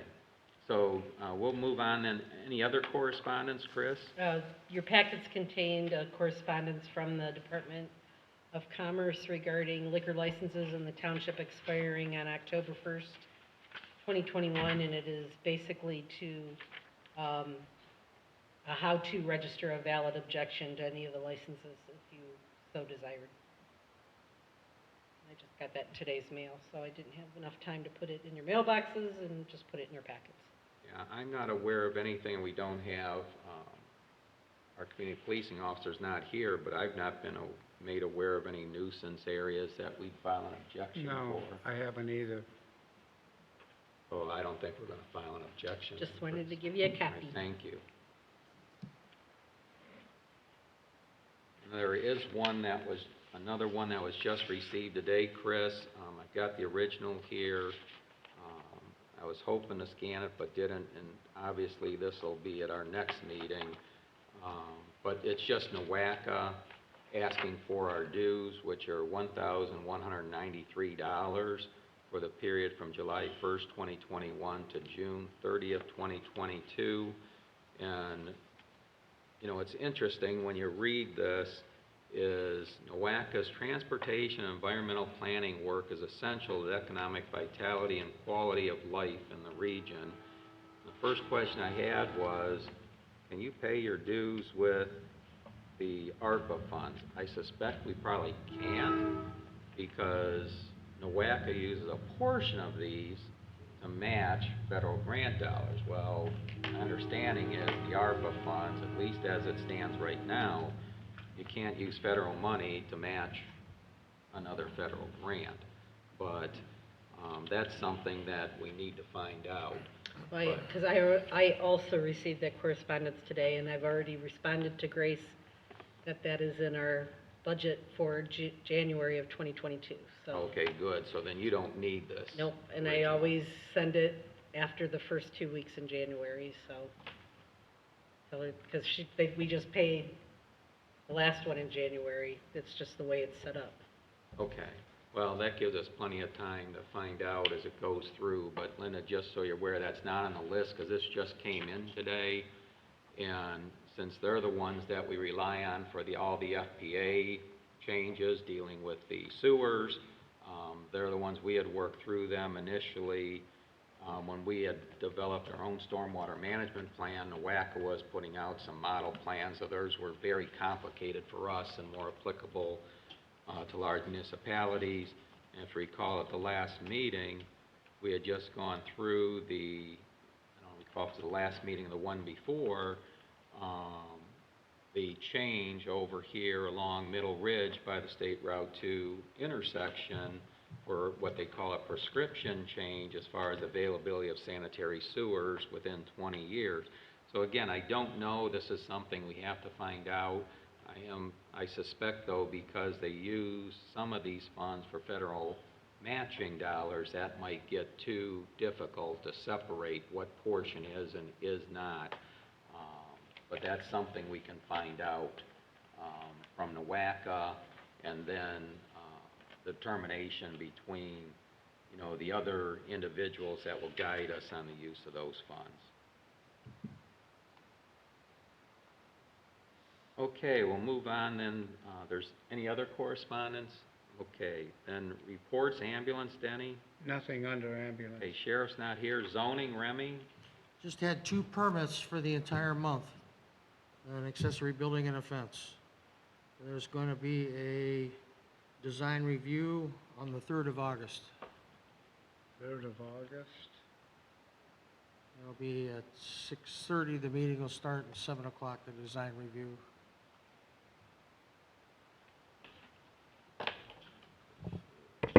What was the time, Remy?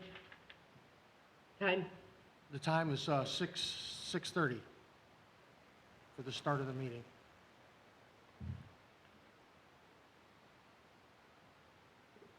The zoning commission their annual meeting, once a month.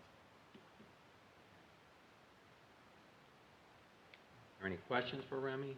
No, I have none. Okay, we've already covered the fire prevention, roads, parks, and cemetery. Superintendent Smarsh?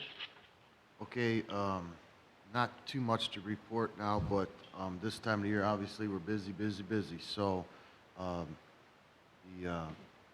Denny dropped off the bids for the stormwater and that Wolf, the one that was the lowest. I didn't have much conversation with him, but everything seems to have come across clear. I haven't looked through it, but it was mentioned that they were all legit with everything, and the county is good with them. We'll be acting on that soon. Correct. Yes. I'm in works with Precision right now to figuring out the scheduling for the Dewey Road project. We are, as in the township, we are trimming the roadside as in the woods, and we're just about to cross over the tracks and head to the south side, and then it'll be completely done. But we wouldn't be holding up precision paving at all, even if we weren't. I just wanted to make sure that that was known, that we wouldn't be holding him up. He's just been busy, and they have some work scheduled up for Amherst, and they're all gonna hit it all at the same time. Okay. So that's gonna be happening. Other than that, just, we're getting it, and, go from there. All right, are there any questions for Kevin? No, I have none. And we'll cover the Engle Ditch bid award under the Phase 2 stormwater management.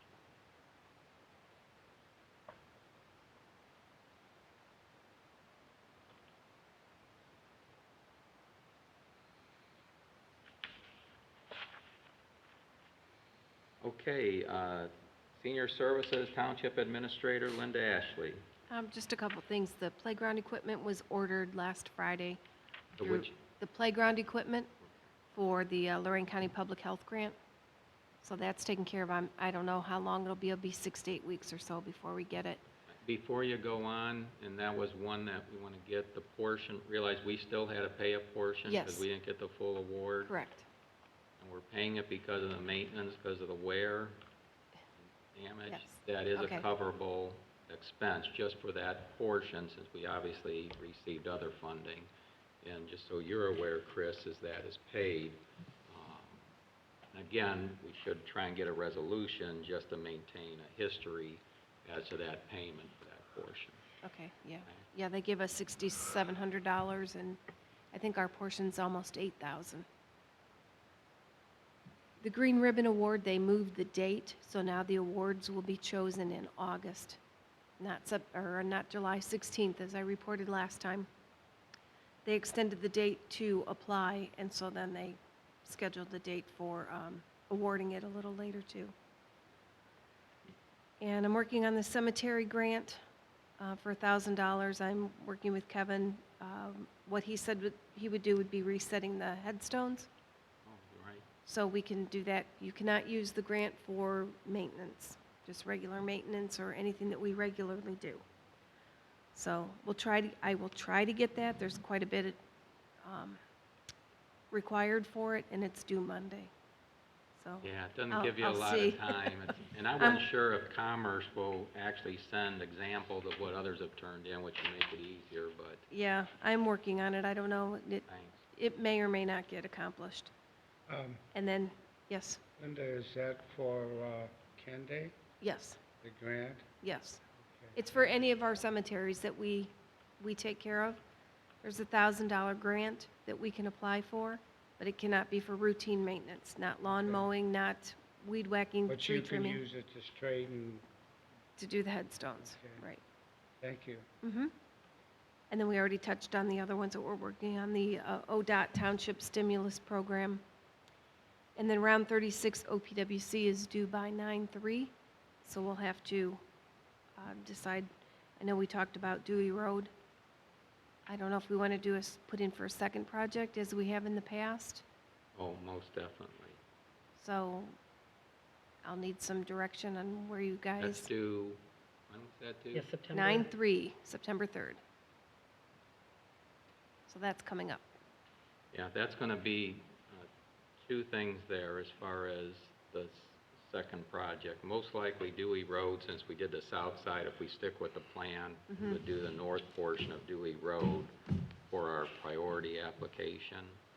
As far as the second one, that's going to require conversation between Kevin and the county engineer's office, because typically we would try and get some of our concrete streets in there, you know, and putting in the loan component to increase the scoring. It all depends, you know, where we fall in that. Sometimes we're successful, sometimes we're not. But what might change this year, and this is where we need the county engineer to tell us, do we put that second project as a portion of Overland Road? You know, and again, that's all timing. That's what I was saying. This grant application process for this ODOT Township Stimulus Fund goes through October 15th, but OPWC is needed sooner, and we don't know the timing of the county's plan for the installation of the sanitary sewers. That will even disrupt Overland Road further. But if we apply for OPWC in 2021 for Overland Road, we wouldn't know 2022, it wouldn't be till July of 2022, the soonest we could use the funds, but we have 2 years to use the funds, which takes us into 2023. So again, we would need discussions with Jeff Rogers, Bob Kleiber, is that if they decide based on what they anticipate in awards, you may ask for a portion of OPWC and maybe only ask for 100,000 here, 100,000 OPWC, and guess what? These stimulus funds can be used as your match funds, which then protects our road fund. So those are the decisions, and that's why I said there's a lot of moving parts, because this just came up as to what our application is, okay? But if what you learn Thursday in discussion with the county engineer might direct the sequence here as far as that second project, Linda. Okay. All right, a lot of work going on in August. Yeah. And then I just wanted to bring to your attention that when Mr. Mitchell was here from Molnar's 2 weeks ago for the flooding, I have not received a narrative from him nor pictures. So I did send him an email today just letting him know that I haven't received anything, and he was instructed or requested to send them to me so that we could Right. potentially act on that and send it to the right person. Yeah. Well, and he's got to provide that information. Right. Yeah, but that was 2 weeks ago, and we haven't gotten anything, so. Okay, because not that it would go here, as I explained to Mr. Mitchell then, it all comes how many benefit versus the cost, but the county and the state also have funding, so now might just be the time, since that is a stormwater issue on a state route, that Right. you need ODOT to handle that, and it's not a township road. It's in our township. Okay, and just so you're aware, Linda, I know what senior services is limited, but that is eligible for the ARPA funds for that cost. But, we'll be looking at that in your total cost with the attestations when you go through things. Okay. Okay, are there any other questions for Linda? No, I have none.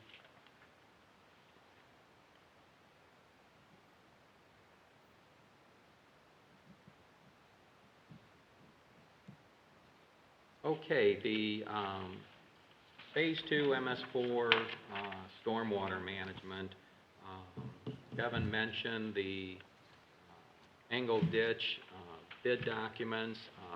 You've got in your packet a resolution regarding the Angle Ditch Restoration Phase 3 project bid award, project management assignment, and the ARPA payment authorization. And I'm not going to read through all the whereases, but I did put in there the reference to the ARPA funds, with the citation for the federal public law 117-2, also what they officially call those funds, and the House Bill 168 that was effective June 30th of this year. But what the intent was that if there's any portion now we have to pay, since those bids came in lower, is that we could use the ARPA funds versus using our internal funds, which come right out of our general fund. And that's always been a concern on these stormwater projects. But I'll go ahead and make the motion that Flow Properties and Incorporated, DBA Wolf Contracting, located at 4013 County Line 2 in Wakeman, Ohio, is awarded the bid for the Angle Ditch Restoration Phase 3 project as specified in the scope of work documentation provided by Lorraine County Engineer at a bid price of $156,747. Section 2, Amherst Township Trustee Dennis Abraham is assigned project management responsibility for the Engle Ditch Restoration Phase 3 project as specified in the scope of work documentation provided by Lorraine County Engineer. The project shall be funded with the support from Lorraine County Stormwater District in the amount of $197,000 as indicated in the Memorandum of Understanding between Lorraine County Stormwater District and Amherst Township. As project manager, Trustee Abraham shall be responsible for communicating project updates to all elected officials and the public, shall coordinate schedules and interaction between various professional services and various contractors that may be awarded project work based upon bid, shall ensure project documentation is maintained, and shall be authorized to approve any change order of $5,000 or less, provided the total of all change orders does not exceed the total estimated project cost by more than 10%. Section 3, the Amherst Township Chairperson, the trustee responsible for stormwater management, or Trustee Abraham, is authorized to sign any documentation required by the contractors and/or Lorraine County Stormwater District relative to the project specified in Sections 1 and 2. Section 4, the Amherst Township Fiscal Officer is directed to pay for the Engle Ditch Restoration Phase 3 project as specified in the respective MOUs. Any township match shall be paid from the ARPA Coronavirus State and Local Fiscal Recovery Funds. The rest of this is boilerplate, but that'll be my motion. I'll second it. Okay, and as far as discussion, Kevin, information from County Engineer Pete Zawick is attached to this resolution, in addition to the bid tabulation for all of those that did bid on it in the comparison to the county engineer's estimate, along with the 2 MOUs that the trustees have previously signed with the Lorraine County Board of Commissioners. And Linda, just so you're aware and keeping track of this, we know this one will be covered with ARPA funds for our portion. We just have to determine what that's going to be now, since this, the bid's coming in so favorable. But I didn't want to hold up, and I didn't see any need to get the prosecutor's determination on this. We can get it after the fact, but this one's clear that it's covered. Okay. Was there any other discussion? No. Roll call, Chris? Lynch? Yes. Abraham? Yes. It is 7:12. 7:12.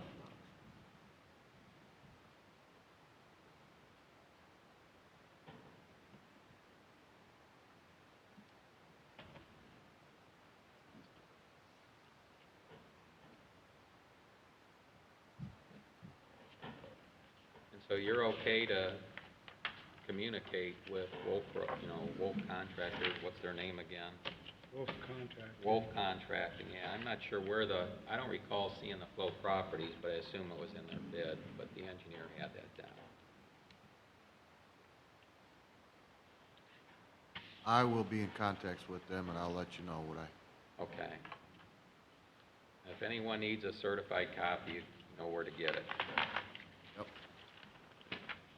Okay, that was all the information I had planned to cover this evening. For the other items where you have specific responsibility, is anything that needs to be brought up this evening, or any new business? I have none. Okay, hearing none, our next regular meeting will be on Tuesday, August 10th. Any need for a work session? I don't really see one. There's going to be a lot of work here in the next few weeks. Okay, there's no audience. Okay, Kevin did ask for an executive session this evening. It's not necessary now. Art? It's not necessary now that Dave's gone. Okay. All right.